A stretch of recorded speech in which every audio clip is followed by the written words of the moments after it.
वाक्यम भुवयादाय भूपति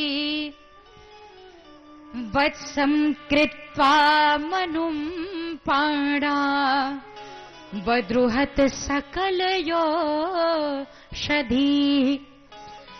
इतनी मधुर वाक्य सुनकर महाराज पृथु ने पात्र की और दोग्धा की व्यवस्था करी। स्वयंभू मनु को बछड़ा बनाया, हस्तरूपी पात्र में समस्त धान्यादि दूहे, और इसके पश्चात राक्षसों ने मदिरा दूही, किसी ने वेद को दूहा।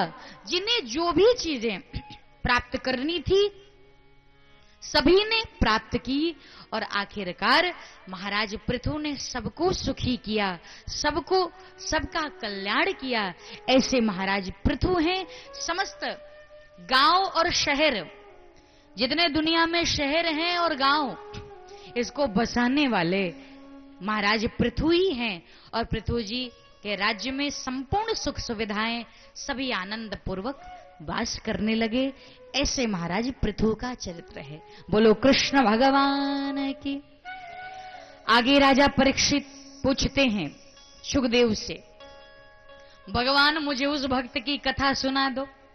इसमें भक्त और भगवान की कथा है, उसे भागवत कहते हैं। तो आज एक प्रश्न राजा परीक्षित ने फिर पूछा, और राजा परीक्षित पूछते हैं कि प्रिय व्रतो भागवत आत्मा रामः कथं मुने गृहे रमत यन्मूलः कर्म बंधः पराभव। भगवान, जैसे आपने मनु के संतानों की विस्तृत विवेचना की, उनके वंश की, अब आप मुझे प्रियव्रत के चरित्र का थोड़ा बता दीजिए। सबका चरित्र सुनाया लेकिन प्रियव्रत का नहीं सुनाया। मैंने सुना है कि वो प्रियव्रत भगवान के भगत होते हुए भी गृहस्थ मार्ग की ओर चले गए। तो गृहस्थ मार्ग तो आत्म कल्याण में बाधक होता है, तो उन्होंने घर में रहते हुए, गृहस्थ आश्रम में रहते हुए उन्होंने कैसे अपना उद्धार किया, जरा वो बात बताइए। तो मुस्कुराकर राजा परीक्षित को सुखदेव कहते हैं, गृहस्थ आश्रम किसी के उद्धार और पतन का कारण नहीं बनता। प्रियव्रत बहुत बड़े धार्मिक थे, बहुत बड़े, और उनका मन वैराग्य मार्ग की ओर था। लेकिन ब्रह्मा जी के कहने पर, राजा मनु के कहने पर उन्होंने विवाह किया, और विवाह करने के पश्चात कहते हैं, जिस मनु जी ने कहा, ब्रह्मा जी ने कहा, पहले शादी करो, विवाह करो, और विवाह करने के बाद 6 शत्रु व्यक्ति के जीवन में होते हैं। काम, क्रोध, लोभ, मद, मोह, ईर्ष्या। पहले शनै शनै इन 6 विकारों को जीतना है, और इन विकारों को जीतने के बाद वैरागी होकर के संत मार्ग की ओर प्रशस्त होना है। ऐसा सुंदर उपदेश देने के कारण प्रियव्रत बहुत बड़े अपने पितामह की बात मानी और विवाह किया। और इस प्रकार से ऊर्जस्वती नाम की इनकी कन्या उत्पन्न हुई, 10 बेटे उत्पन्न हुए। और बड़ी सुंदर चर्चा आती है आगे। प्रियव्रत से ही आनिग्रह हुए हैं, और आनिग्रह के यहां ही नाभि हुए हैं, और नाभि के यहां ही परमहंस भगवान ऋषभदेव का जन्म हुआ। बोलो भगवान ऋषभदेव की। वही ऋषभदेव जिनसे जैन परंपरा आगे बढ़ी है, वही ऋषभ भगवान की सुंदर व्याख्या भागवत जी में भी है, जिन्होंने एक सुंदर संप्रदाय को चलाया और एक सत्कर्म करने का सुउपदेश दिया। कहते हैं ऋषभदेव बहुत बड़े धार्मिक थे, और जब आदमी थोड़ा सा धार्मिक हो जाता है ना, जब व्यक्ति थोड़ा सा नाम हो जाए, थोड़ा सा सिद्धियां प्राप्त हो जाएं, थोड़े थोड़े चमत्कार करने लगोगे, चमत्कार को लोग नमस्कार करते। अब एक जगह बरसात नहीं हो रही थी, तो ऋषभ देव ने अपने तप बल से उस स्थान पर वर्षा करा दी, और वर्षा कराने के कारण ऋषभ देव ने जब वर्षा करा दी तो आज सब ऋषभ देव को भगवान मानने लगे। अब उनका उठना बैठना सब मुश्किल हो जाता है।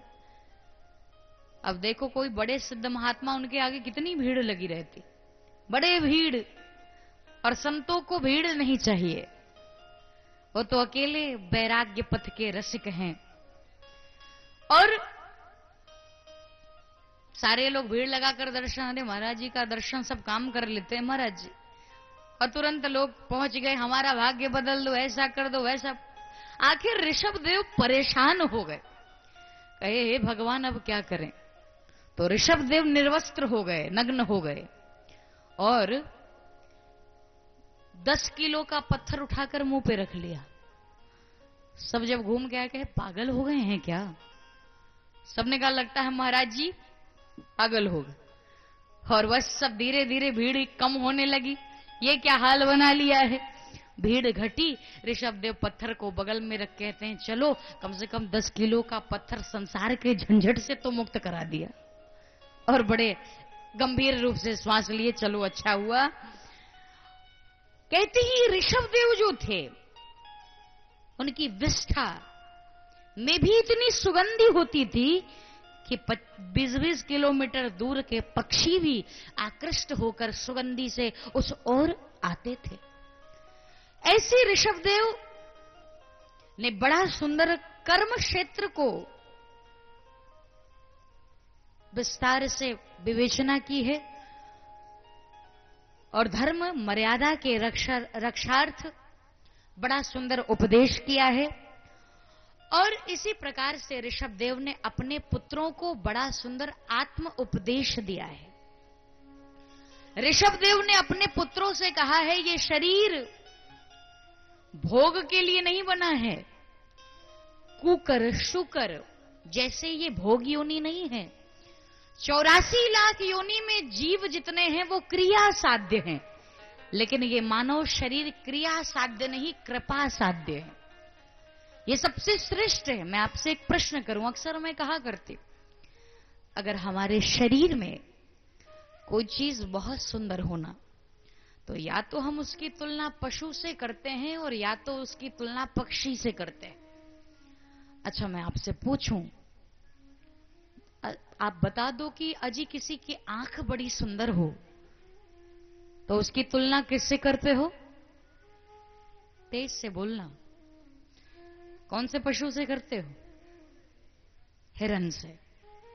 लेकिन जब शास्त्रों में लिखना हुआ ना, संतों ने लिखा है, और संत लिखते हुए कहते हैं कहा बड़े भाग कि बड़े भाग मानुष तन पावा कि सुर दुर्लभ सब ग्रंथन गावा, सुर दुर्लभ सब। कहा बड़े भाग मानुष तन पावा। किसी की आंख बड़ी सुंदर हो तो हिरण से तुलना करते, लेकिन गोस्वामी जी ने, अन्य संतों ने ये तो नहीं लिखा कि बड़े भाग हिरण तन पावा। अच्छा जी, कोई ऐसा व्यक्ति हो जो सोता हो, जरा सी आहट पाए उठ जाता हो, जरा सा आवाज आए उठ जाए, सोए फिर जरा सी आहट पाए उठ जाए, उसकी तुलना किससे करते हो? थोड़ा तेज से बोलिएगा। कुत्ते से।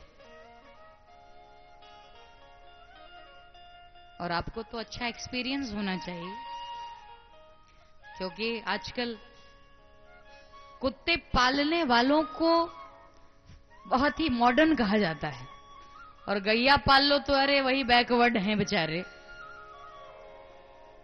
ये हाल है। ऐसी ऐसी गाड़ी में कुत्ते टहलते हैं इंसानों को भी दुर्लभ हो। ऐसा ऐसा साबुन आता है उनके लिए, मानव भी बेचारे देखते रह जाते। और मालिक के साथ सोने का भी काम कुत्ता ही करता है। बोलो राधे राधे। ये हाल है आजकल घरों घर। लेकिन मैं आपसे पूछती हूं, ऐसा अजीब, लेकिन गोस्वामी जी ने ये नहीं लिखा कि बड़े भाग कुत्ता तन पावा। नहीं लिखा। जब जब लिखना हुआ कहते हैं बड़े भाग मानुष तन पावा। और किसी की आवाज बड़ी अच्छी हो, आपको सुनकर के बड़ा सुकून मिलता हो, आनंद आता हो, तो उसकी आवाज की तुलना किससे करते हैं? कोयल से। कोयल जब बोलती है कितना आनंद आता है, और वही कौवा बोले तो सब क्रोध में हो जाए, भगाने लगते। लेकिन इतनी सुंदर आवाज के होते हुए भी गोस्वामी जी ने नहीं लिखा कि बड़े भाग कोयल तन पावा। जब जब लेखनी उठाई संतों ने तो यही लिखा, मनुष्य शरीर दुर्लभ है। देवता भी इस योनि में आने के लिए तड़पता है, तरसता है। कारण यही है कि ये नर्तन ठाकुर जी का कीर्तन करता है। और जिस दिन ये नर्तन भगवान का कीर्तन करना बंद कर देगा, याद रखना कुत्ता भी हमसे बढ़िया होगा, अन्य पशु भी हमसे बढ़िया होंगे, अगर इस नर्तन में ने भगवान का कीर्तन करना बंद कर दिया। पशु भी भोग भोगते हैं, भोजन करते हैं, लेकिन पशु कीर्तन नहीं गा सकते, भगवान का स्मरण नहीं कर सकते। तो केवल पशुवत जीवन ना हो। नायम देहो देह भाजाम नृलोके कष्टान कामान हरते विभंग भुजाम। ये तपो दिव्यम पुत्र कायेन सत्वम शुद्धेद यस्माद ब्रह्म सौख्यम त्वनंतम। कहते हैं यह शरीर भोग के लिए केवल नहीं मिला है। मनुष्य शरीर मिला है तो कठोर तपस्या करनी चाहिए। जैसा कि आप आज भी जैन मुनियों को देखते हैं,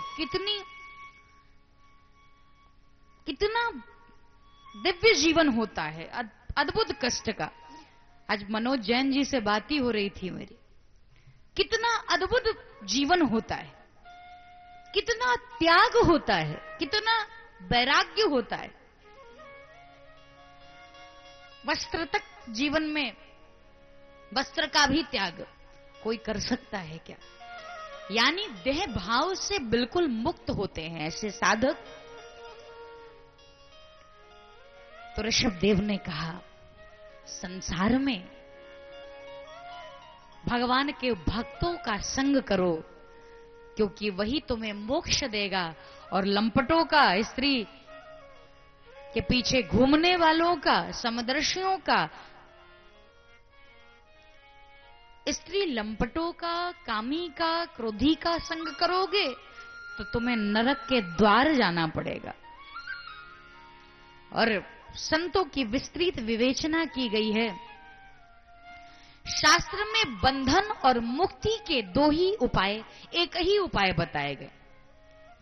ये मेरा है, ये मानने वाले बंधन में फंस जाते हैं और बस मेरा कुछ नहीं है, मेरा मुझ में कुछ नहीं, जो कुछ है सो तोर, और तेरा तुझको सौंपते क्या लागत है मोर।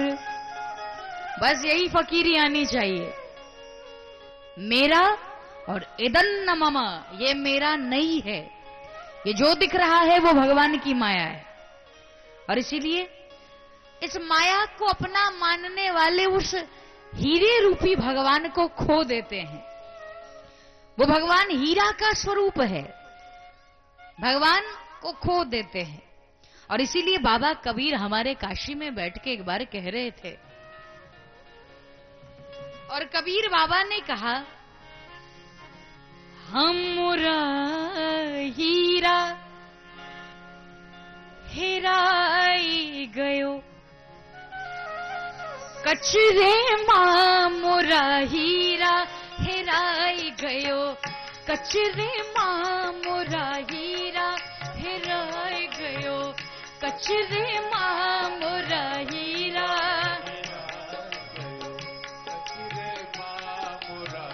हीरा हेराई गयो, हीरा हेराई गयो, हीरा हेराई गयो,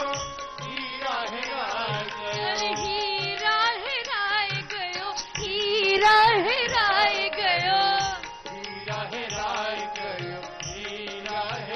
हमरा हीरा हेराई गयो, कचरे मां मोरा हीरा हेराई गयो, कचरे मां मोरा हीरा हेराई गयो। जय हो। हीरा खो गया है, तालियां।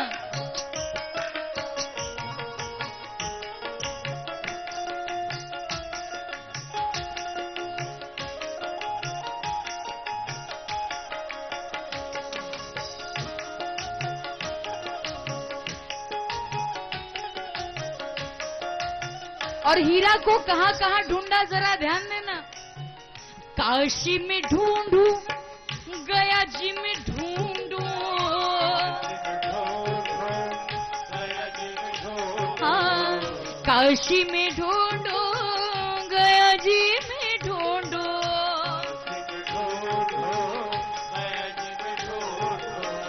ढूंढू फिरूं सब, ढूंढू फिरूं सब, मंदिरों मां मोरा हीरा हेराई गयो, कचरे मां मोरा हीरा हेराई गयो, कचरे मां मोरा हीरा हेराई गयो।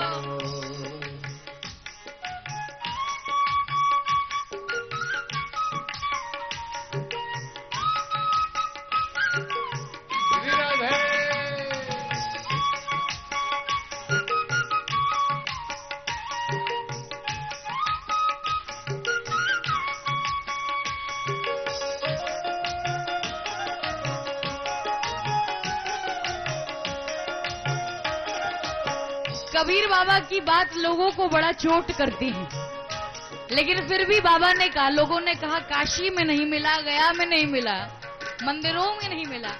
अरे बाबा, पढ़ने वाले को तो भगवान मिला होगा। तो कबीर बाबा ने कहा, विद्या पढ़त अंग अखियां शिथिल भई, विद्या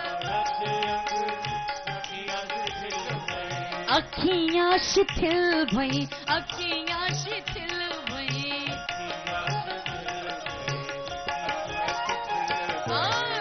विद्या पढ़त अंग अखियां शिथिल भई, तो मिला न पोथी, मिला न पोथी, पतरे मां मोरा हीरा हेराई गयो, कचरे मां मोरा हीरा हेराई गयो, कचरे मां मोरा हीरा हेराई गयो।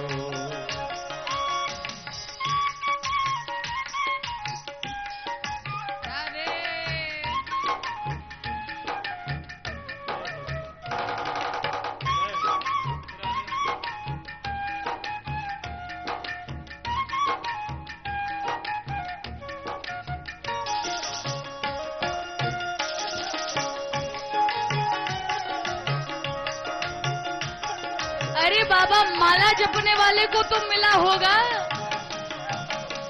माला जपने वाले को मिला क्या? बाबा कह रहे हैं, लकुआ दबावे माला फिरावे, नकुआ दबावे माला फिरावे,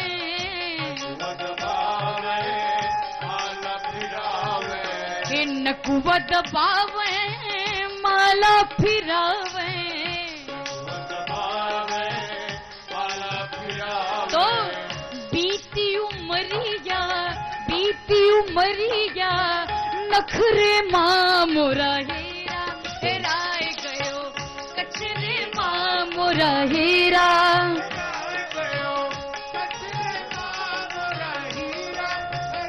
हाँ हीरा हेराय गयो, हीरा हेराय गयो,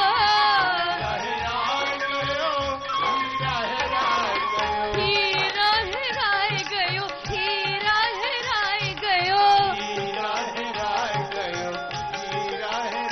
मोरा हीरा हेराय गयो, कचरे मां मोरा हीरा हेराय गयो।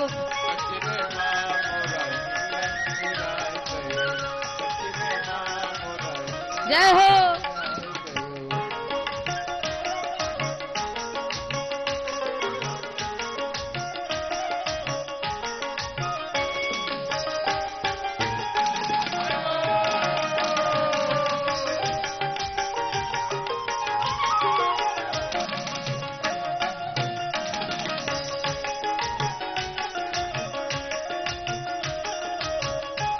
और आखिरी में लोगों को बड़ा बुरा लगा, हमारे लोगों ने भगवान को पाल लिया और ये फटीचर बुढ़ा बैठकर कह रहा है भगवान किसी को नहीं मिला। कबीर ने कहा जी एक को मिला है, और भगवान किसको मिला, हीरा किसको मिला है, ध्यान देना। ऋषभ देव भी यही बात कहते हैं। हाँ कहत कबीरा सुनो भाई साधो,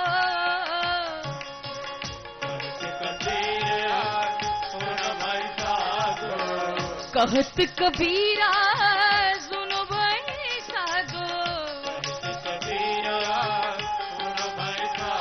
अरे सुनो भाई साधो, सुनो भाई साधो,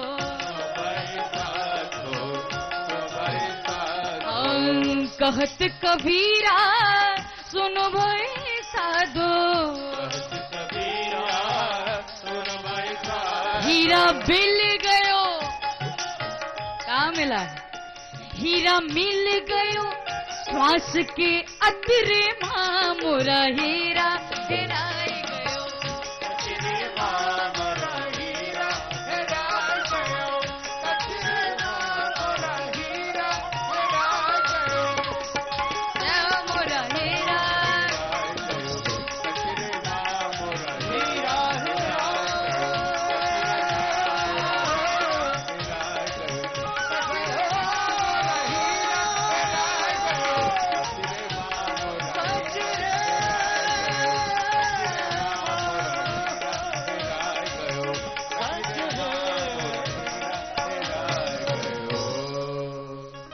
प्रेम से बोलो कृष्ण भगवान की।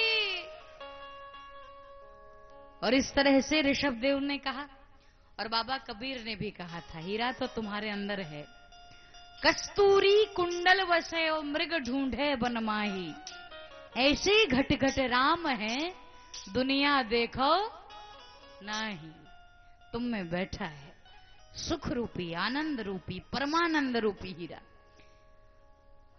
और ऋषभ देव कहते हैं वो गुरु गुरु नहीं है जिसने तुम्हारे अंतःकरण में बैठे परमात्मा का तुम्हें ज्ञान न करा दिया, वो मां नहीं है जिसने अपने पुत्र को ईश्वर के विषय में प्रेरणा न दिया हो, ईश्वर का ज्ञान न दिया हो।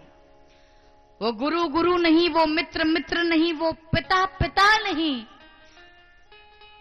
जिसने आपके मन में भक्ति ना भर दी हो, वो आपके बैरी हैं, हितैषी नहीं है।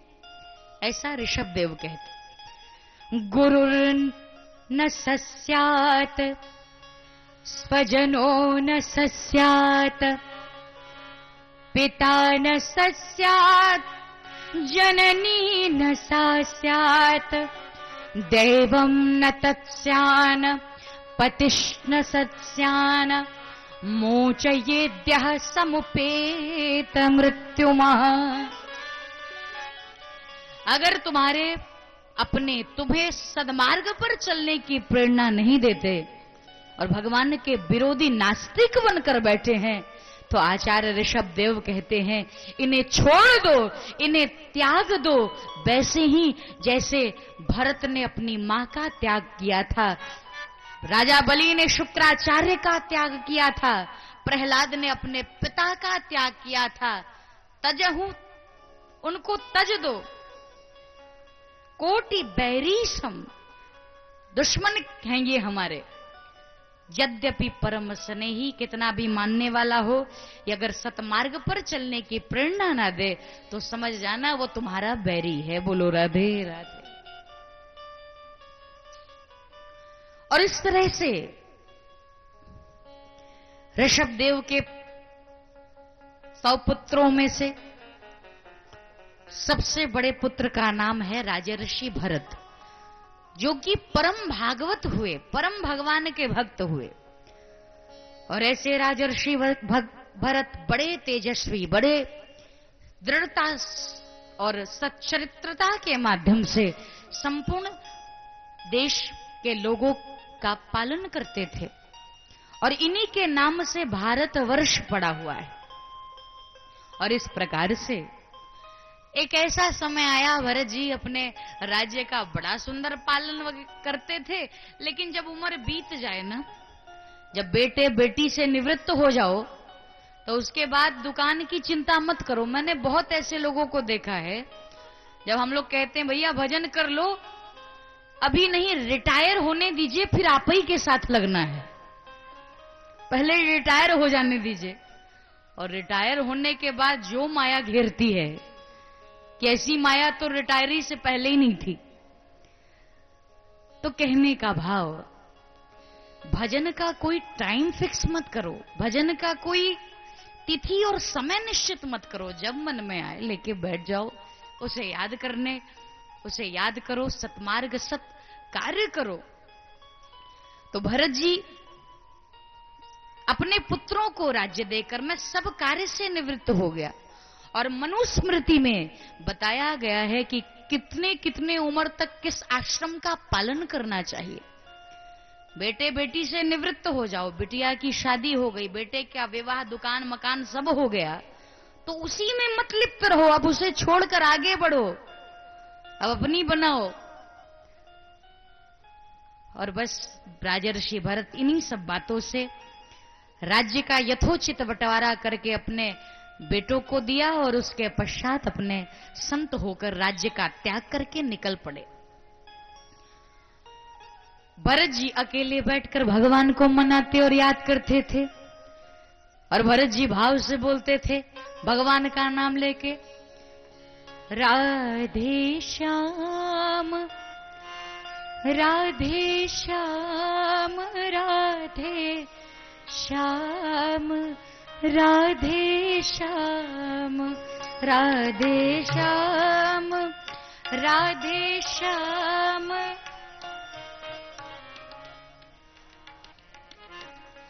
हाँ सीताराम सीताराम सीताराम। जय हो।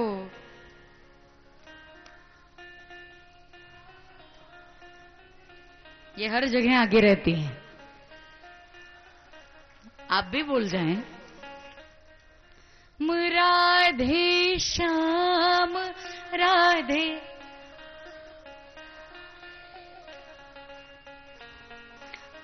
अब अशोक भैया लोगों से मैं पूछूं कोई इनाम वगैरह रखा है कि नहीं आपने? जिधर की पार्टी तेज बोले उसको इनाम दे दिया जाए। अब आप लोग भी बोलो भाई, ये हर जगह आगे रहती है। जय हो। एक माता जी कह रही थी आगे तो रहते हैं, लेकिन ये मत कह दीजिएगा कि झगड़ा में भी आगे रहते हैं। राधे श्याम सीताराम सीताराम सीताराम सीताराम सीताराम।